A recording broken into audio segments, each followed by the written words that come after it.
Yeah, good morning and welcome back. I hope you've gone through the additional resource given on the Coca-Cola taste testing uh, epic history based on which Coca-Cola released its new formula. And I had sent that across because it was one of the classic cases of having the details of knowing how the paired comparison test happens, right?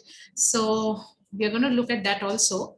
And while some of you are coming in, I think today is the quiz that you have at the later half of the day. So you must be preparing for that as well. In the meantime, I thought I will administer a short quiz to you in the span of about 7 minutes, which will be a fastest finger first kind of a thing. So in that given span of time, we will see, or you will check for yourself how many questions you're able to attend at the given time. So it's not about attempting all the questions with a lot of time. It is just a random and very snap quiz that I thought of administering today in the class, first of all, before we begin the class. So are you all set to go? Shall I send the link in I'll send the link in the chat box, and you'll get about 10 minutes to complete the quiz with as many questions as you can correctly. And then I will release it. It is in the form of a Google Forms. So I will share the link of the Google Forms quiz in this chat box in this Zoom platform itself. And all of you will click on that and attempt it on your own. Please remember 10 minutes and we close the quiz after that. So it is a feat of attempting as many as you think you can in that possible time frame that is given. So here it is. Please have a look at the chat box. So the time is 9:02. We are going to stop the quiz at 9:12. And you can submit it. It is going to submit your answers online. So I'll be getting the answers, and you'll be able to see the marks in some time after I release it.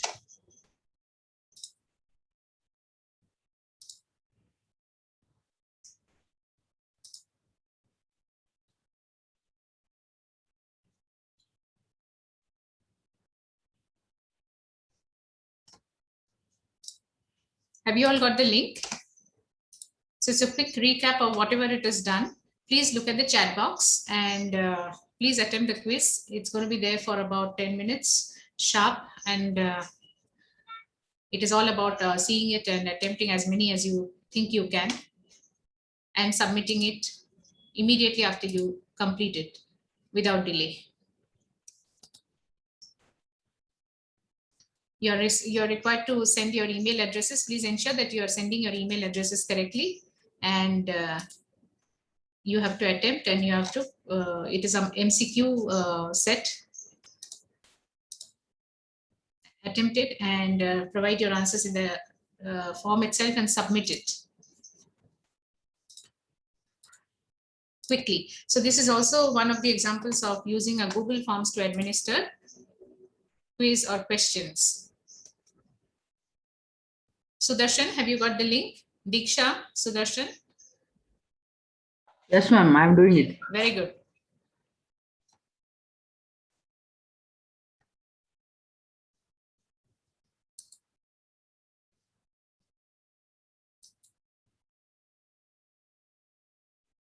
Sharanu, are you there? Have you got the link in the chat box, Sharanu? No, ma'am. Please look at the chat box. Yes. I'm resending it again by chance if anybody has joined a little few seconds later. Sagarem, please look at the chat box and kindly use the link for accessing the quiz. Those of you who have joined few seconds into the class. And I'm going to log the class also in a couple of seconds. Raksha, have you got the link? Have you got the link? Raksha? Sheikh Sahana?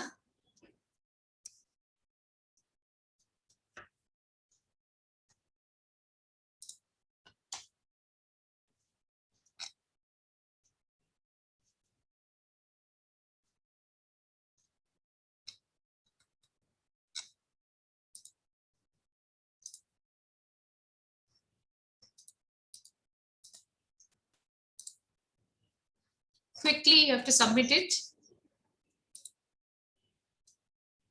Yeah, thank you, Sahana, for the confirmation. Masoom, I hope you're attempting the quiz. Santosh is.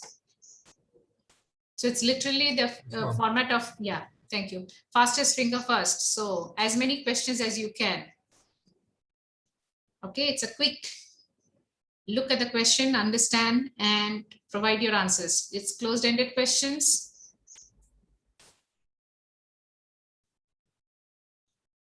I will be looking at the number of attempts in the question, number of questions that you're attempting, as well as, of course, the marks that are going to go in.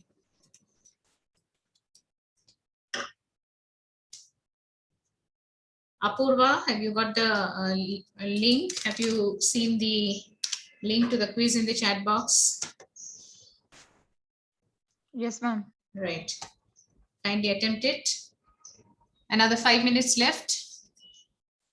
5 minutes left. Please remember, it is as many questions as you're attempting correctly. It's a quick look at the questions and quick understanding and quickly answering.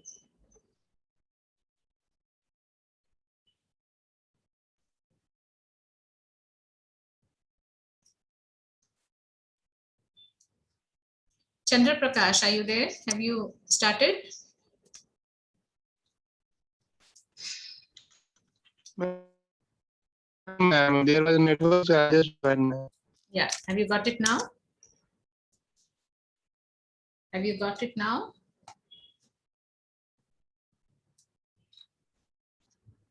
Right. Roman. Yeah, ma'am, I have got a. Thank you. I have got a link. Yeah. Okay. Anybody has any issues? Kindly put it in the chat box or unmute and let me know. Quickly. Another 4 minutes. Intentionally, I'm putting it as a high stress kind of a thing with the fastest finger first. So it means that you really got to have revised and got to have already you've done your tests. So this should be like cakewalk for you, all of you.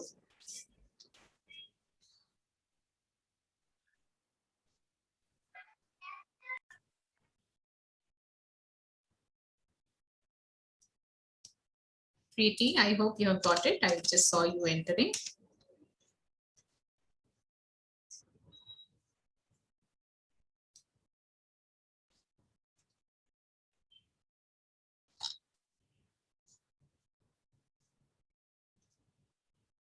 Three minutes to go.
Quickly, another 2 minutes to go, and then the link will be closed.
Okay.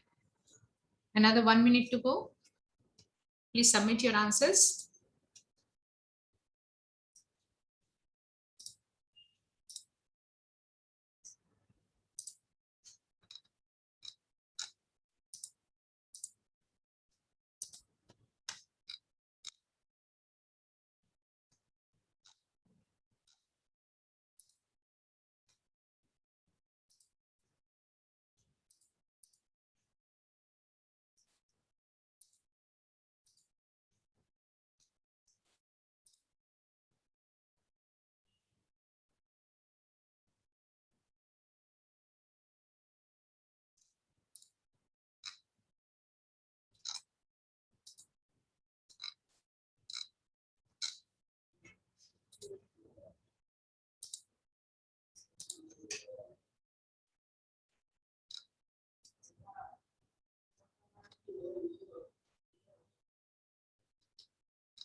All right, I'm going to close the link. So kindly submit your answers. Otherwise, you'll not be able to submit it now. Okay, just submit your answers. Only one person has submitted it within the time. Please press the submit button right now and submit your answers no matter how many questions you've answered. Okay, please do that because I'm going to close the link. You will not be able to submit after this. So the entire fun of the entire exercise will be over if you're not able to do that. We need to answer all the questions, or else Sorry. Tell me, who's this? Ma'am, this is Gautam, ma'am. Gautam. Yeah, ma'am. Yeah, Gautam. Tell me, ma'am. Tell me. You have made all questions mandatory, ma'am. Huh. So we need to answer all the questions, or else we can't submit. Yeah. So Yes, ma'am, the same problem. Yeah, okay. So the first person who's actually submitted has actually answered all the questions. So this is one aspect of the Google Forms that you need to remember, which is once we make questions mandatory, something has to be answered, right? Otherwise, so that means these people who have been answering right now, they have answered all the questions. Siddharth, Patil, Ganesh, Ashil, Thomas. That is why I was saying that try to attempt as many questions as possible. If you are stuck means you have only answered a few, you have attempted only answering a few and not answered the rest of the questions, right? That is what has happened.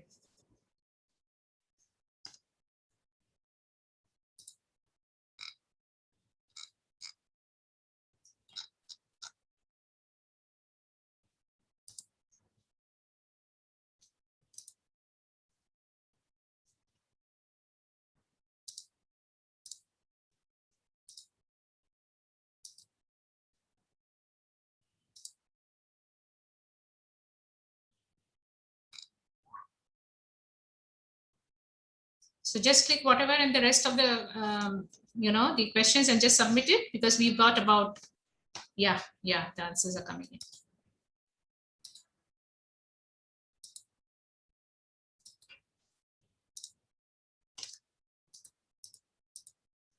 How was the quiz?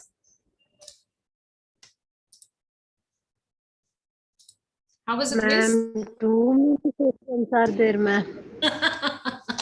That was the purpose, right? To do it as fast as possible. Of course, you'll get sufficient time to do it later also, but that is how it is, right? So objective type questions, many questions are there. You've seen the fastest finger first, Amitabh Bachchan, Kaun Banega Crorepati and all that. So depending on the kind of outputs, so many things are given which needs to be answered fast. It was meant to be a little bit of a tricky thing. And let me just show you. Let us see shall I show you the responses which have come in? Yeah, let me just show you the responses which have come in. So as I was telling you, when you make questionnaires on Google form, you can collect the questions. So this is an input. This is what we are discussing as part of the class also, and also to kind of make it a kind of a test or a kind of an interim assessment also. So what you are seeing on the screen, I hope you're able to see the screen. Yes, ma'am. Yes, ma'am. Yeah, what you're seeing on the screen are those people who understood the objective. The objective was attempt as many questions as you can. If you cannot, you see the question, attempt something and then submit it. That was the purpose. So there were 53 points, and what you're seeing on the screen is also the score. So through the Google Forms, what happens is you can create quizzes, you can create, it's basically something that a tool that you can use to make data collection possible, right? And this data collection can be made possible for all types of formats. So what you're seeing on the screen is an example of the test that you all took today, and you have attempted something and you have submitted the answers. I had made it as an auto grading quiz, so which means the answers are already inside the Google Forms. How to do that, I will also, or we will see that little later. Purpose for all of you to see was how easily it is to use Google Forms or any kind of this e-format to create questionnaires and collect answers from people within few seconds or few minutes, depending on the type. So what you're seeing here is that in the quiz format, we can make it in such a way. Have you seen this kind of thing before? Auto grading quiz through Google Forms? A little later, what I will also do is at the end of the day, maybe I will be releasing. So what happens is what you're seeing on the screen are the timelines in which the answers have come in. So what I'm highlighting on the screen, please look at the left. This is how you can see the time in which you are able to collect the answers through the Google Form. So in case you're using this format to collect questions or to collect answers from respondents, you can actually see in what time they have actually answered. And you will also be able to get the email addresses should you wish to use that in order to send back any kind of response or query. What you're seeing in the third column, that is column C here, is the scores. So there were 53 points in the quiz. It was intentionally meant to be a very, very tough quiz because I made it only within a span of 10 minutes, right? So it was meant to be that. We will use this quiz later also, but I intended that you all try to attempt as much as possible, keeping the objective in mind, which is in the 10 minutes, attempt as many questions as I can and submit. So the first person to submit is given in the order in the Excel, the Google sheets that you're seeing right now. So Mahita Chole has answered the first, and Siddharth has answered the second. So like this, your entire responses will get captured. Now, please remember, as you are putting in your answers, have you seen that while the screen was shared, there was about, I think, some 15 or 16, some entries were there. Have you seen that the entries have gone up to 31? So what happens is when you're using these e-forms to collect questions, to collect data, your data entry into Excel is automated. So you really don't have to do the physical data entry. Okay, so normally what happens is whenever you get a questionnaire and then you get the answers from respondents in a research survey, normally most of the time there had to be a kind of a data entry done into the system.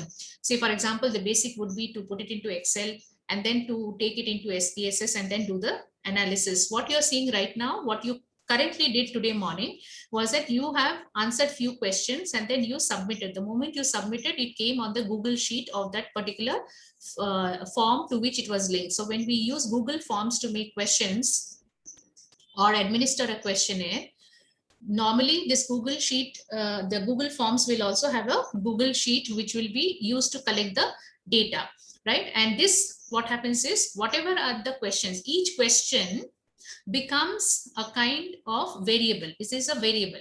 So each question will get captured in a particular cell. All right. So for a particular, for example, if you look at the screen, kindly look at the screen. Why are we looking at this? Is because you need to understand that whenever you are making a question, we are in the fourth unit dealing with measurement and scaling techniques using different kinds of, what should I say, different kinds of questions in order to collect the data. Now, whenever you use a particular question in a questionnaire, the purpose of using the question is to collect some data from the respondent. And you need to capture the data in the raw form somewhere, keep it in the raw form, and then use the entire set of collected data from one respondent or a set of respondents, and then to do the analysis subsequently. It could be a qualitative or a quantitative analysis. All right. So what today's Google Forms questionnaire that you all attempted, it is an example of, can you tell me in the chat box, each of the questions that you have attempted or the entire set of questionnaire that you have attempted all right, for 53 marks here. Is it a qualitative method of research, or is it a quantitative method of research, or is it a qualitative method of data collection, or is it a quantitative method of data collection? Can you please put it in the chat box? Please let me see the answers coming in, and then we will continue. So what happens is the answers that you gave for each question is getting captured for each individual in a particular cell, and each of your respondents, that is the cases, are in the rows. Can you see that? Mahita, say for example, the first entry was from Mahita Chole. Second was from Siddharth, right? Second row. Have you seen? I'm highlighting it on the screen. Please look at the screen. Please look at the screen. You will see that it is highlighted. Yeah. So Mamta is responding. Mamta says it is qualitative form of data collection. No, Mamta, it is not a qualitative form. Chandra Prakash, yes, quantitative data. Siddharth is saying quantitative, right? So the question that they are answering is, thank you, yes, Sudarshan, Utpreksha, quantitative, yes. We are using today's quiz that I gave you for 10 minutes is an example of quantitative method of data collection, because we are using closed-ended set of questions and we are collecting the answers, and we will see how we will do the data analysis later. So the options, for example, 1, 2, 3, 4, after each question you had some 4, 5 options, right? So each of these options, if you categorize into first, second, third, fourth option, it is an example of a type of scale now, right? So is it a nominal scale, or is it an ordinal or interval or ratio scale? Can you give me the answers also? So yes, it is a form of quantitative method of data collection, quantitative method of research, right? Now tell me the options that you got after each question, okay, is coming in. Have you seen where it is getting captured in the Excel sheet? It is getting captured in the different columns. So for each case, for example, each row is an answer, all the answers given by a particular respondent. So for example, Mahita is given the first submission. So her name is appearing first in the Excel sheet. Second response to be submitted in this quiz was by Siddharth. So Siddharth's name is the second row of the Excel sheet. And in that row, for example, the second row, if you take, okay, in the column B, you are getting Siddharth's email ID that has been submitted, the score which has been calculated. Then you come to column D, okay, there is a question and he has answered all the above. There is a set of question in column E. So each of the question becomes the answer gets captured in that particular column cell. So Siddharth's answer is getting captured in this D column. This is a particular cell, okay? So each row is the response that you have received on the quiz from each student. In this case, if you are administering it to respondents, the responses from each of the respondents will be in the row, okay? And each column and cell combination is the question. So I had given you MCQs, multiple choice questions, which means each question is a variable and each variable is getting captured in each of the cells against a particular respondent. So like this, now you tell me, okay, how many respondents? Can I see the answers in the chat box, please? I have put up the Excel sheet here, which is a collection of all my responses from the quiz from all of you. Now, please tell me how many students have submitted the quiz. Can you tell me by seeing the Excel sheet? Yes, right, very good. Right, very good. It is 38 indeed. So what you're seeing is that in the Excel sheet, the data has got automatically filled up. So what did I need to do with the questions or the quiz that I had? I only had to make the questions with the options, questions with the given options. And then I made it in Google Forms and I administered to all of you, assuming that you are not only the students, but you are also the respondents. I can give the term as respondents to all of you. When you have submitted the quiz, it became data entry for me in this Google sheet. And there are 38 entries which have happened. And these 38 entries I can see for each case, for each respondent, what is their answer for each question. All right. So now let us look at something else. Tell me from which column, please look at the Excel sheet and tell me from which column does the questions get answered. For example, column B is giving the name. In the questionnaire, in that quiz, I had given your name, your email ID, right? So now you tell me from this Excel sheet, which column in this Excel sheet is providing all the details of the respondent's email ID? Which column? Which column on the Excel sheet? Yes, right, very good. B. So B column is being taken as the data entry point for the email ID. In case you wanted the name, the names also are taken. So like that. Now, how many, from where is it starting? Where are the questions getting answered? From which column do you think the questions are getting answered? Questions. Yes, very good. Column D, right? So have a look at this. I'm slowly scrolling down. I'm actually across the sheet. I'm scrolling the Excel sheet to the right. All right. And you will see that there are different columns. Like, for example, there is a column here. Kindly look at, observe this, my cursor and tell me. Observe my cursor and tell me, what is this question in column column K?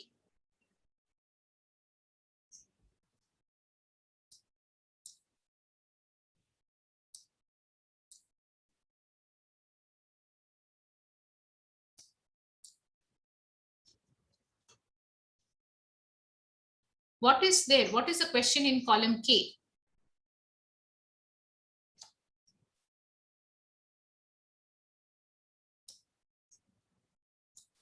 And what do you think is the question in column L? Have you seen column K and L is capturing set of questions? So column L is pertaining, just give me one word. You don't have to type the entire set of question totally there. Just type what is it. Column K and column L pertains to what question? Yes, very good. Column K, Sudarshan is saying exercises that prepare the participants or individuals for something. And yes, right. Column L is regarding sampling. Which type of sampling? All right. Okay. So what do you observe here? So now are you able to get a connection? So each of the questions that you prepare in your questionnaire and you put it in Google Forms or any kind of e-forms and you link it to an Excel sheet, each of the questions that you ask in a questionnaire is a variable. And each of these variables will need to be, you want some data from the respondents, each of that data will get captured under each of these columns. And what is happening to each of the cells, for example, the cells are the answers from particular respondents. Now, which respondent, that you have to see the row. All right. So what, and if you remember here, kindly recall something. Supposing somebody does not answer. For example, in this form, I had made everything compulsory. I wanted people to answer something, right? That is why I made it compulsory. Otherwise, I could have made it non-compulsory, which means that people could ignore that, could not answer. Now, supposing you make a questionnaire where somebody, you are giving the option to the respondents not to answer a particular question. Okay. Now, my question to all of you, please listen to the question and answer. Supposing I had not made this particular quiz, not all the questions were compulsory, and some questions, of course, somebody is not able to answer. What do you think would have come in each of the cells? Supposing somebody did not answer. What would have come in each of the cells? For example, look at the Excel sheet once again. Look at Mahita's answer under column D. Supposing she did not answer this question, but she had answered the second question in column E. What do you think would have appeared in column D cell?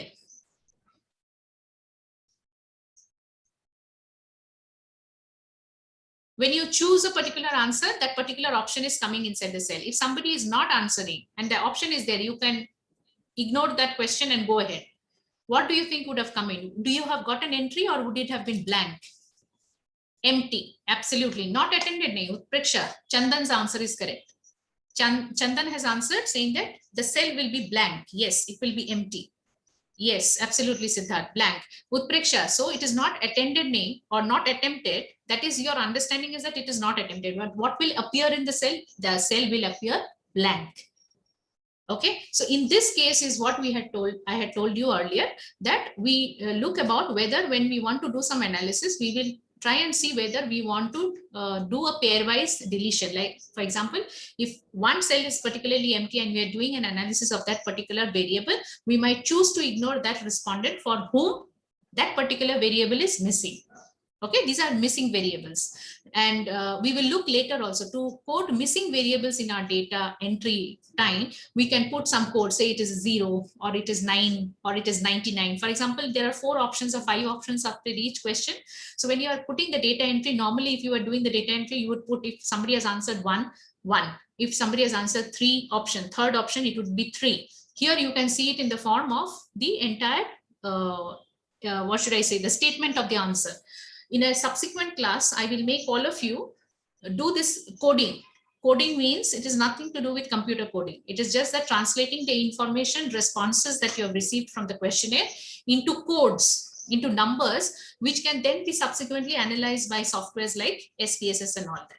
All right. So SPSS and all, they will not be able to understand the text which is inside each of the cell. So there is a need to code it into pre-formatted set of symbols by which the software will understand and will deal with the analysis. So what happens is, first is, if there is an answer, very good. If there is no answer, you also need to code that answer as missing thing. It cannot be just kept blank. So normally it will be 0 or 9 or something, 99, a number set, combination of numerals which will not be out of your 4 or 5 responses, because if you have 4 or 5 sets of options after each question, so normally you will say first option is 1, second option is 2, third option is 3, fourth option is 4. So 1, 2, 3, 4 numerals will normally be used. So we don't want to take any risk and put a 6 as an unattempted question or something. We use some different numbers like 9 or 99. So whenever there will be a 99 in a cell, we understand that that particular cell had a empty or an unattempted answer. Okay, and in some cases we go in for case-wise deletion. Case-wise deletion means it depends on the researcher's sponsoring objective or the research problem. If any respondent has not answered a single question, supposing even one answer is missing, the researcher may decide to delete that entire respondent totally. Okay, but in some cases what happens is, if you choose to do this case-wise deletion, that is deleting a respondent's answer, entire set of answers, only because he missed one answer also, it might lead to a loss of the sample size. The sample size from where you collected the data might drastically go down. So in many cases what happens is, researchers don't resort to doing this case-wise deletion. They rather attempt to do this, that okay, we will keep the respondents data with us, but we will ignore that respondent for those particular variables in which he has not provided an answer. But never, please remember the research ethics, we are never going to substitute any value for the respondent in case the respondent has not answered. The researcher or the researcher's organization or the sponsoring organization must not ever give any kind of substitution of answers wherever there are blank entries. This is unethical research. So that is something that you need to remember. All right, so we are done with this Google Forms scene. So what I will now also request you is that as we go to the next set of the class today, which is the continuation of whatever we had left from the last class, we will look at few options of doing the questions. Okay, that is more types of questions. 1 minute, let me just close this. So can you tell me in the chat box, this quiz that you just concluded, the options that were given, what type of scale was used? You saw the questions. The questions were that some questions were asked and then some options were given. First, second, third, fourth option, right? What scale has been used in this particular quiz? Similar to that, if I can also ask you, while I'm setting up the slide now for the next set of class, for the next topic, can you tell me, when you ask a question like this, have you had breakfast? Somebody say, and you give the option, yes, no. When you use this option, yes, no, what type of scale is it? It is a dichotomous question, definitely. It is a 2-option question. But when you say yes, no, what measurement scale are you using? What are the options of measurement scale? There are nominal, ordinal, interval, and ratio. Please tell me in the chat box, what is the scale that is used? Chat box. Yes, Anita says nominal scale. Indeed, yes. Yes, no, or option 1, 2, 3, 4. Yes, these are nominal scale. Very good. Now that you have got another example, let me ask you.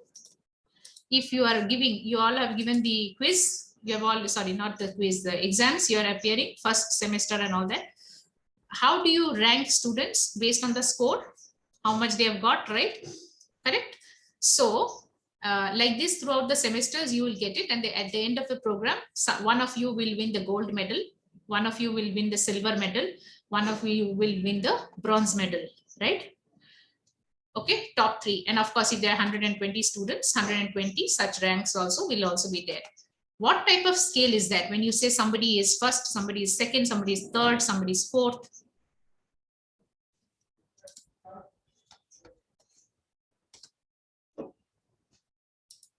Ordinal, very good. Yes, it is ordinal.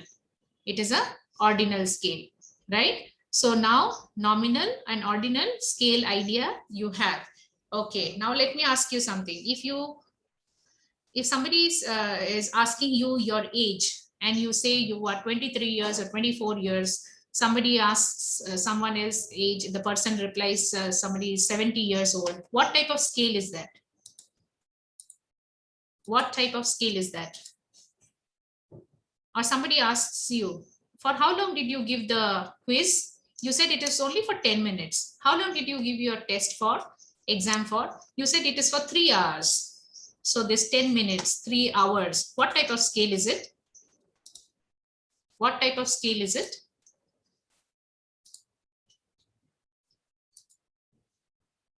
No, it's not interval scale. Ratio scale, yes. Omkar, can you unmute and tell why is it a ratio scale? Why is it a ratio scale?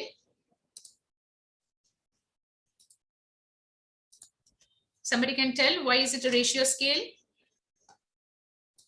Somebody is answering. Starting and ending point. Huh? It has starting and ending point. Okay. Can you elaborate, please?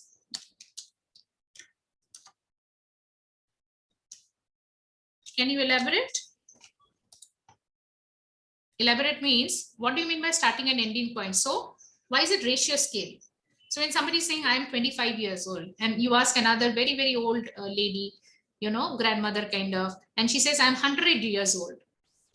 And you say this is a ratio scale, right? What do you mean by that?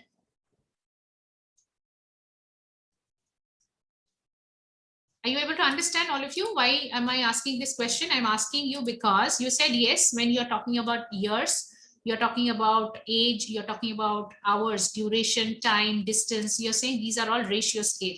And then I'm asking you, why is it called a ratio scale? And I'm just giving you an example saying that one person, supposing you ask one of your classmates, the person says, I'm 25 years old. And someone you ask who's a very, very old lady in a house, grandmother kind of, a great grandmother kind of, and she says, I'm 100 years old.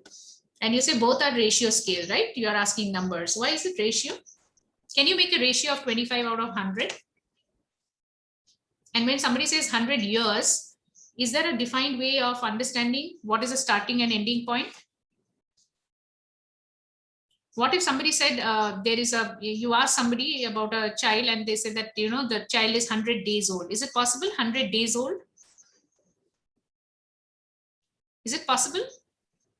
Yes, Possible to have age of 100 days old? 100 Yes, ma'am. days, yeah, days is fine, right? So days you define in terms of what? Some 24 hours, right? But if it is years, what do you understand? What is the starting and or how do you define years? Y-E-A-R-S.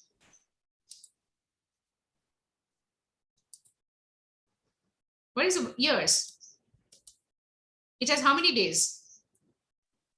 365 days. 365 days, right? So in this day form, you can define that if there are 365 days, that makes 1 year. Or in terms of months, you can define 12 months, 1 year. Days also, 24 hours makes 1 day, right? Duration, 1 hour is composed of 60 minutes. Each minute is composed of 60 seconds. So there is a way in which you can define the unique starting point.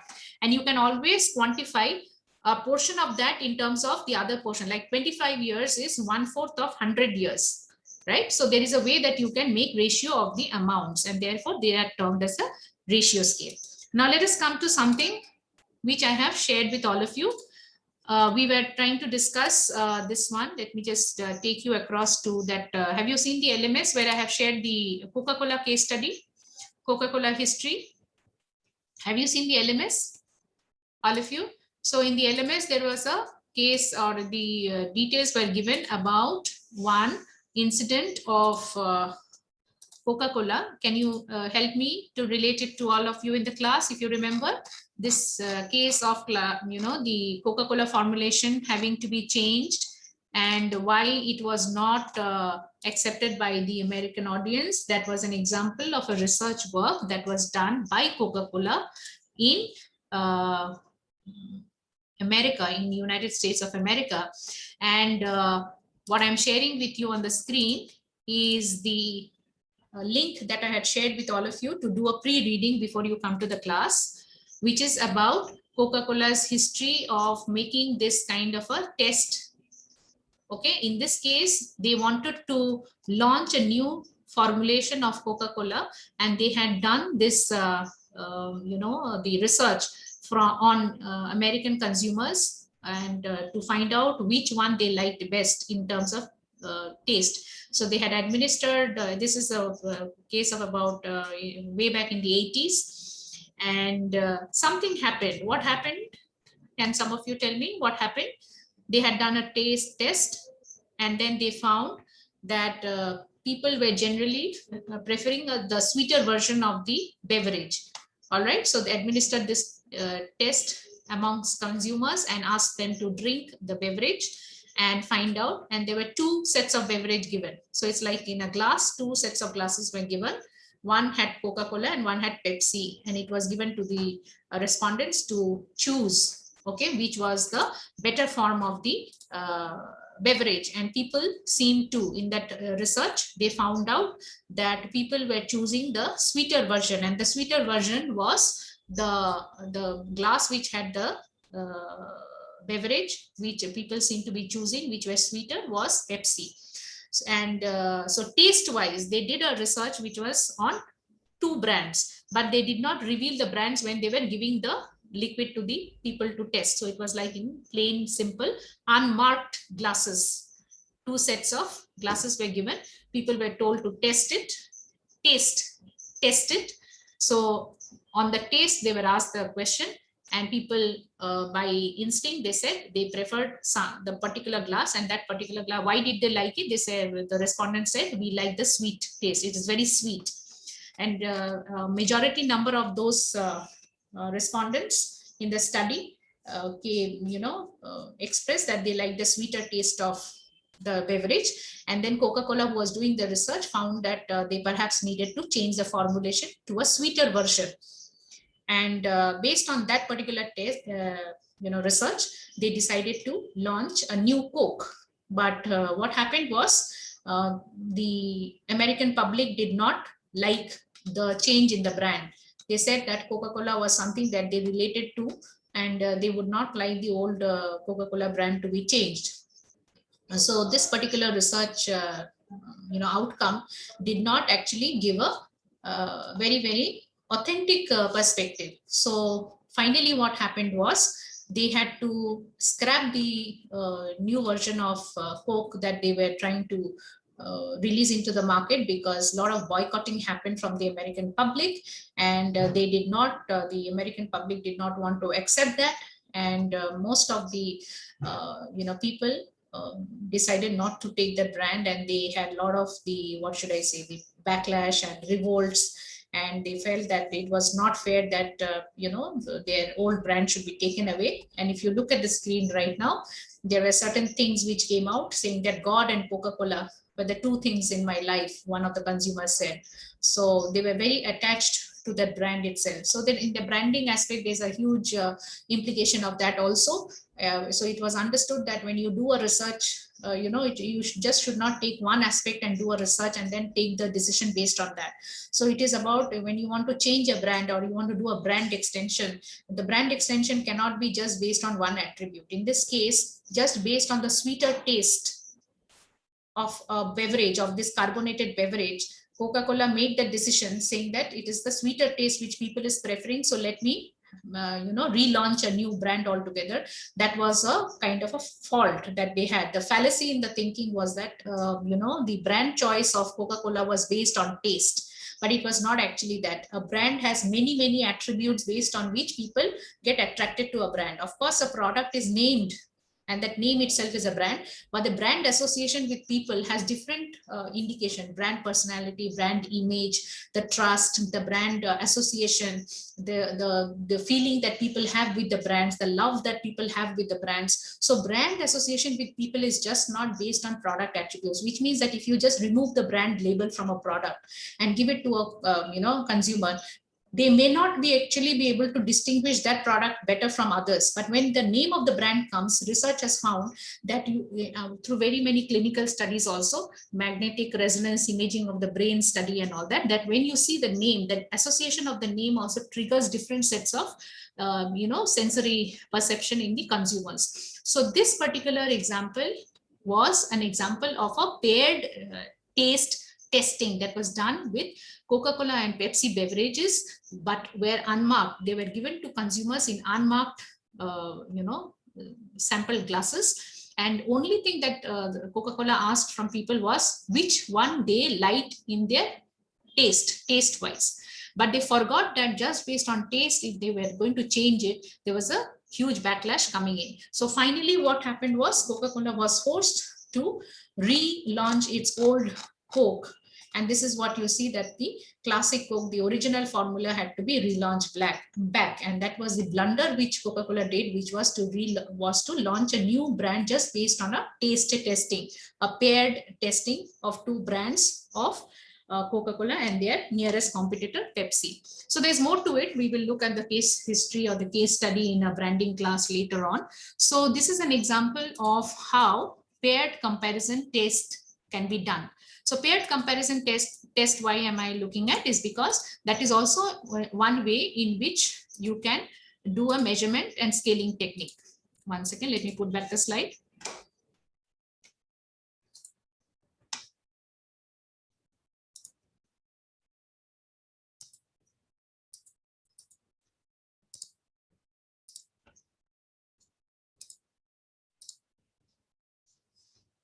I hope you're able to see the slide. So we had discussed yesterday that classification of scaling techniques. If you can kindly see on the screen, please look at the screen, that theoretical aspect of understanding the scaling techniques. So on the left hand side, there are paired comparison, rank order, constant sum scale, and Q sort. So we have looked at different ways of making questions in a questionnaire, and the measuring techniques that are used are different, right?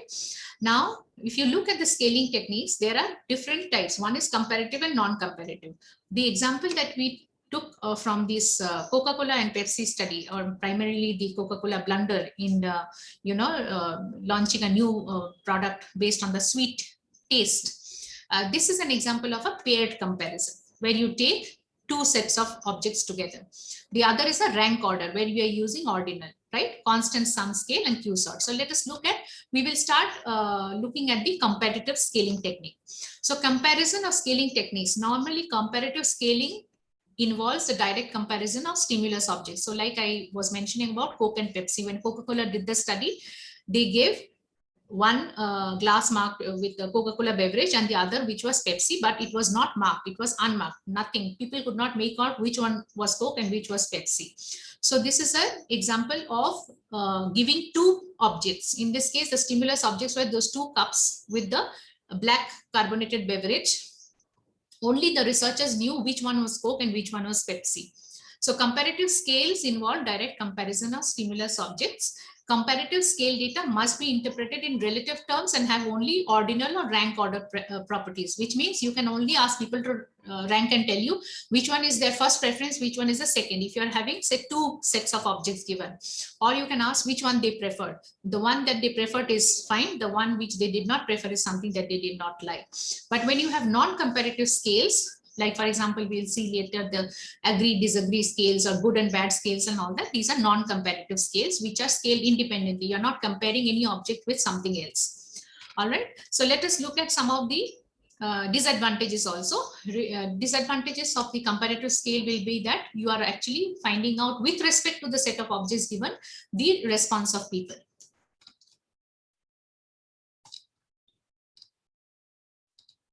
I think we'll come back to the understanding of the advantage and disadvantage a little later. Let us look at the type of the measurement scale per se.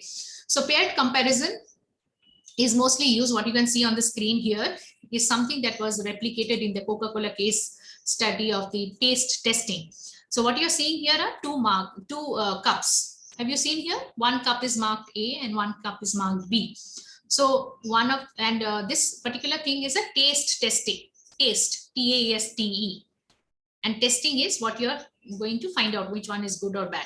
This is a paired comparison. So in this, what happens is consumer is asked to sample two different products and select the one which is most appealing in taste or in terms of any kind of preference. And this testing is done in private. So in what aspect? It is done by the researcher without letting the consumers know which product they're dealing with.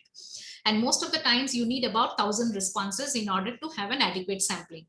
All right. And a blind taste test. The blind taste test means the brand is actually not disclosed to the brand or brands used are not disclosed to the respondents. So this fact that you are not disclosing the brand is making it a blind testing. And because of the liquid per se, the Coca-Cola example, it was a case of finding out about people's preferences to the taste. So it was a blind taste test for soft drink, where imagery, self-perception, and brand reputation are very important factors in the consumer's purchase decision, may not be a good indicator of performance in the marketplace. So with the example that I gave you, the introduction of New Coke illustrates the point.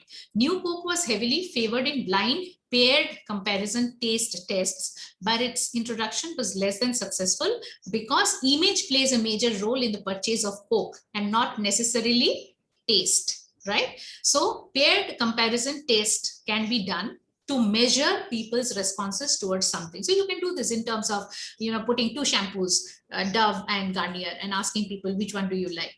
All right, or putting two soaps, or putting two sets of brand, Hyundai and supposing Maruti, and asking which one do they like, or some model. So paired comparison testing can also be used to measure people's responses towards something. The other type of measurement method would be ordinal, right? Rank order scaling. So in rank order scaling, what happens? You can give a set of brands, any set of brands for that matter. What you're seeing on the screen is a combination of brands which are both internationally known and nationally known. So you can give a set of brands, and actually you can ask questions like this in a questionnaire and ask people to brand it, mention the rank order. So they will use the number 1, 2, 3, 4 to indicate which one they like. So what you see on the screen, if you observe on the screen on the right side, there is a blank dash given after each of the brands. Have you seen that rank order? So here you can indicate to people that they can look at the brands on the left, say around 10 brands are given, and ask people, supposing Crest, for them, is it, what rank would they like to give? So the ranks can, in this particular case, the ranks can vary between any number of 1 to 10. All right. So any number that they give will indicate the rank, the order in which they like it. So supposing they give to Colgate, they give a number 3 against Colgate. So if they give 3 to Colgate, what does it mean? Please let me have the answers on the chat box. If they're mentioning number 3 against Colgate, what does it mean? And if they give number 5 to Close Up, what does it mean? What would mean if number 3 is given against Colgate? In this particular question, using rank order, how can you ask a question using rank order? You can give a set of brands on the left-hand side like it is listed, and you can ask people to rank them in the order of their preference. And I am saying that supposing there are 10 brands in the screen, right, that you can see, if you receive a response from a customer who gives number 3 against Colgate and number 5 against Close Up, what does it mean? Number 3 and 5. Colgate is third preferred. Very good, Diksha. And 5 against Close Up. 5 would mean something. 5 would mean something. This is a using what type of scale? This is a ordinal scale. So 5 would mean a rank. What rank is 5 going to mean? Okay, now another question to you. If there are 10 brands here, what is the number to be used for the last ranked brand? Please give your answers in the chat box. There are 10 brands. Supposing what you see on the screen, 10 brands are given. People are asked to mention the order in which they like the brands. Please tell me the number that would indicate their last choice brand. How many brands are there? 10. Very good. Yes, 10 would be the number. So any brand against which 10 is written, that means that is the least chosen brand for that particular customer. Understood? Very good. Thank you for your answers. The next is constant sum scale. Constant sum scale, we will look at an example and then I think it is easier for you to understand that. So constant sum scale would mean that if you see on the screen, there are several responses, and I think we'll have to take this into the next class tomorrow. If you look, please have a look, all the resource materials, this particular slide, everything has been sent to all of you in the LMS. Please do have a look at the PDF file. So constant sum scale, all right, constant sum scale means on certain attributes, you can ask different sets of people to mention their choice of reference in terms of numbers. So constant sum means, supposing sum of 100 points is given. So from one segment, supposing you can have young consumers, you can have middle-aged consumers, and you can have old-aged consumers. All right. Supposing for soap, this is an example taken for bathing soap attributes. So from 3 segments of people, the numbers, these scores are taken. So soap has different attributes, characteristics. Some of the characteristics are mentioned on the left and some of the numbers. All this score must add up to 100. And the score which is given maximum will indicate which attribute is preferred. All right. So we will look at the constant sum scale and we'll continue it in the next class tomorrow. Please do a pre-reading of this particular portion. That is from page 34 of the PDF that has been sent to you and the LMS. Please have a look at that and kindly come to the class tomorrow. All right, we will have the discussion continued for constant sum scale, Q-sort, and then we will proceed to Likert, semantic differential, and stable scale. If there's any doubt, you can let me know now. There is still about a minute to go.